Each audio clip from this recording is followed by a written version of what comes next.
Let me just show you something to just let you visualize exactly how hot this place got. If I step 2 steps over, the car that was parked outside is completely burned and the inside windows are gone. Right now I'm in a massive hole that's been left behind, not after 1, not 2, not 3, but 4 massive trees fell on this person's home. And I'm going to give you a closer look at what this looks like. The last thing of that 18-wheeler overturning last night that I see right now is this huge chunk of tires, of glass, lots of bricks, and lots of debris, but even books in the rubble this morning here in Columbus. Now, this is the building where Ashley Pounds, the victim of this tornado, as well as some of her co-workers, were inside when the building collapsed. And as you can see, there's just tons of debris. At the top of our show, I told you that there was something interesting about the First Pentecostal Church. And if you take a look, I'm sitting in some of the pews, and there's even a stage still set up and even some hymns on the ground. But I want you to really take a look around at all of what's left inside of this church. Now, I was speaking with one of the security guards here yesterday, and he told me that this church has a lot of heart, even though it's a pretty small church.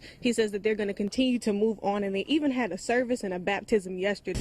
All right now they're trying to get this truck up, and they're trying to get some of the food that was inside. This is a tomato. Officials are looking for a black man they say was wearing dark colored clothing and a light hat. This man, according to police, walked over to a woman while she was at the red box and attempted to snatch her purse. He was unsuccessful because she fought back, and officials are saying just because this worked for her, it may not work for everyone. It's time for the moment of truth, y'all. Am I gonna make it? I know my papa told me to bend my knees. Woo. Okay, that was TV magic right there.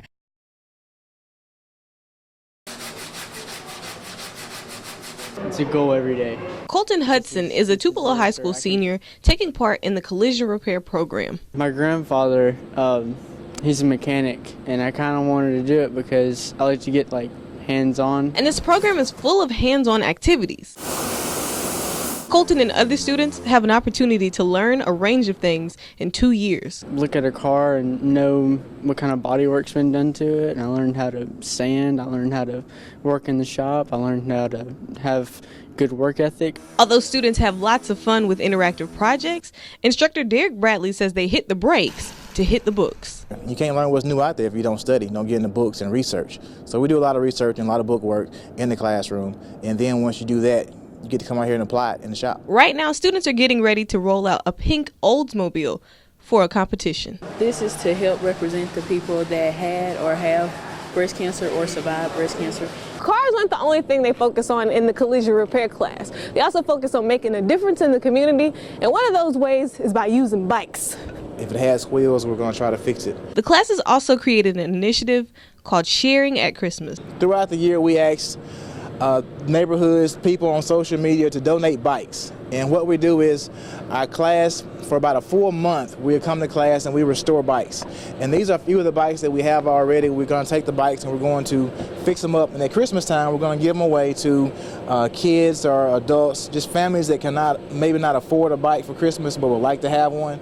Instructor Bradley says his goal is to teach students like Colton that just like they have the power to change a car, they can change the world. To see the smile on the people's face is amazing. In Tupelo, Kayla, Thompson, WTVA 9 News.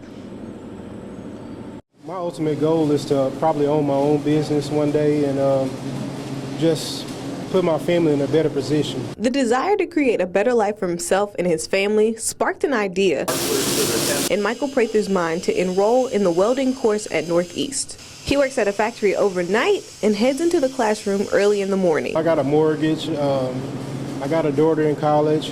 You know, it's tough, but it's necessary.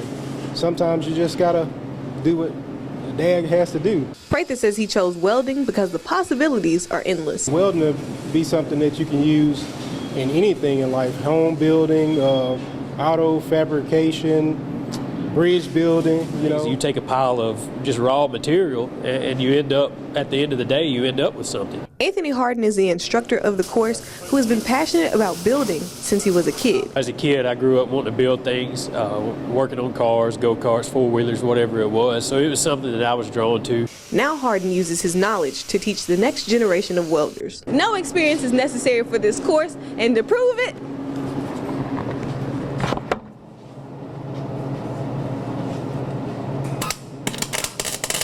with a little concentration, I'm welded. Instructor Anthony Harden says you don't have to worry about your skills holding you back.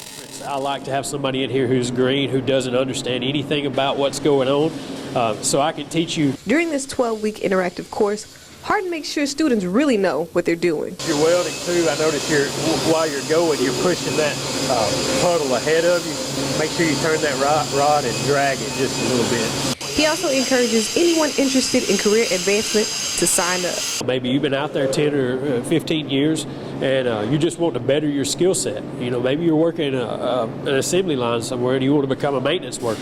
Welding is one of those trades that you need to have. Michael Prather will complete the program in a few weeks, and he says completing this course will mean everything to him. I accomplished something. You know, a lot of people start things and don't finish, and I can actually tell my kids I started this, it was hard, and I finished it. In Boonville, Kayla Thompson, WTVA 9 News.